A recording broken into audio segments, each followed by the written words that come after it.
Bonjour, c'est Christine Claire de Satyam Tarot. Bienvenue sur la chaîne de Satyam Tarot. Aujourd'hui, je vais vous présenter la météo de la semaine du 3 au 9 juillet 2017. Alors, la première carte, c'est mon chat qui veut des graines. La première carte dans le tarot, ce magnifique tarot que je ne sais pas comment prononcer le titre, Japarides Tarot. Ok, alors la première carte, c'est la carte du chariot. Une carte d'action, de triomphe, de succès, une carte, une super belle carte, qui nous invite à passer à l'action, qui nous dit, t'as assez réfléchi, t'as assez préparé et fait des plans et tout, maintenant, vas-y, manifeste, accomplis. Elle nous invite à aller droit devant nous, et puis à réaliser des choses en fait, à réaliser nos rêves ou nos projets, ce qu'on a... Et puis de ne pas oublier aussi de savourer le chemin pendant qu'on le marche. Parce que le but, c'est cool, mais le chemin aussi, c'est bon. Alors, même si tu es concentré sur ta direction, de garder le sens du plaisir du cheminement vers le but. Pas besoin de rusher. Le petit côté toxique du chariot, ça peut être de se précipiter dans l'action, parce que là, on veut tout réaliser avant même que ça soit commencé. Non, non, prends ton temps. Vas-y un petit pas à la fois, avec élan, et maintiens ton momentum pour que ça avance rondement et joyeusement. La deuxième carte, pour jeudi et vendredi, la première c'est pour lundi, mardi, mercredi, c'est le 6 des marées. Alors ça représente le 6 de l'eau. Et ça nous dit aussi de savourer l'instant présent, de savourer la lumière de l'été, de savourer, de s'arrêter pour respirer des fleurs ou regarder un papillon qui passe. Ça nous dit aussi qu'il peut y avoir des beaux souvenirs du passé qui remontent. On peut rencontrer des gens de notre passé qui refont surface soudain et qui nous rappellent des moments délicieux. Et puis on peut aussi créer des nouveaux souvenirs, des nouvelles mémoires, le fun, au cours de ces journées, de ces 2 journées. Alors ça va être 2 jours de douceur au fond. 2 jours aussi pour laisser s'exprimer notre enfant intérieur, le laisser rire, sauter, danser, chanter à sa guise. Et jouer, hein? Pensez à jouer aussi.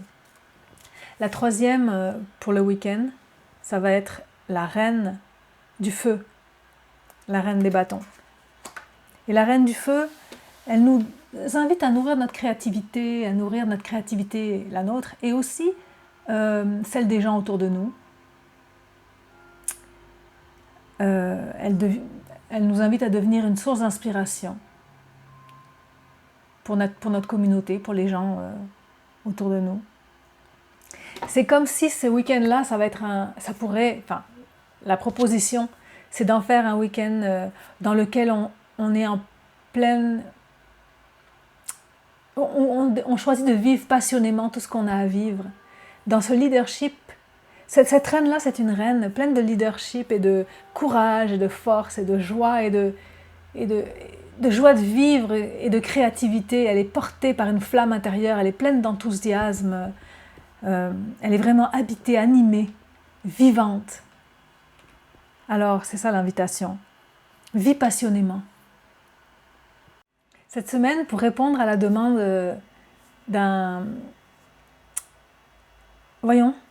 d'une personne qui regarde ces vidéos sur YouTube, je vais vous donner aussi une carte d'oracle. Donc j'ai utilisé l'oracle l'esprit animal, Animal Spirit, de Kim Carnes.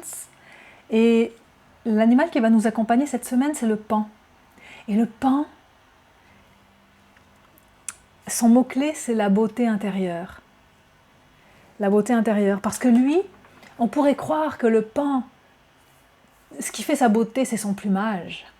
Et en fait, le secret du pan, c'est que sa beauté vient de l'intérieur et elle se répand sur son plumage.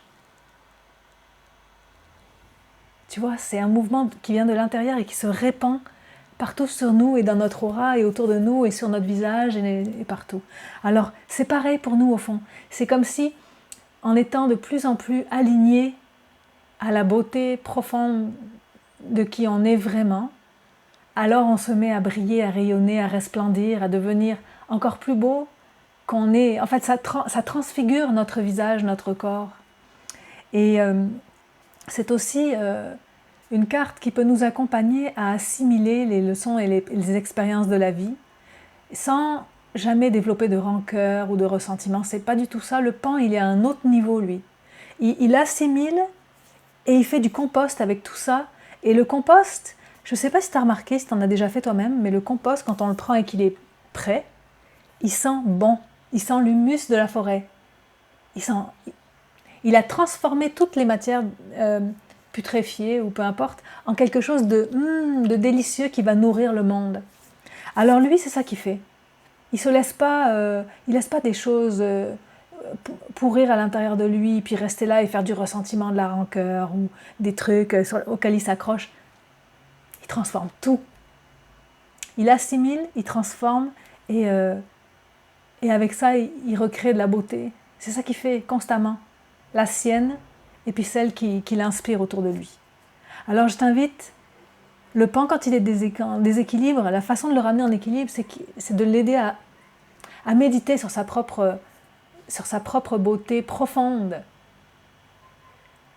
Alors si jamais tu perds l'équilibre cette semaine, pense à revenir à l'intérieur, là où tu es resplendissant, radieuse, radieux. Et puis connecte-toi à cette source de beauté-là, pour à nouveau la laisser jaillir à l'extérieur. Alors je te souhaite une super belle semaine. Et si ça te plaît, tu peux mettre un petit pouce et tu peux partager cette vidéo avec tes amis. C'est cool. Pour faire connaître ce travail de conscience. Et puis je t'invite à tirer une carte une fois de temps en temps pour le fun. Les cartes, c'est juste des aspects de nous qui viennent nous parler et nous rencontrer pour nous inviter à les considérer dans notre vie un petit peu plus. Alors voilà, à bientôt pour une autre vidéo sur Satyam Tarot.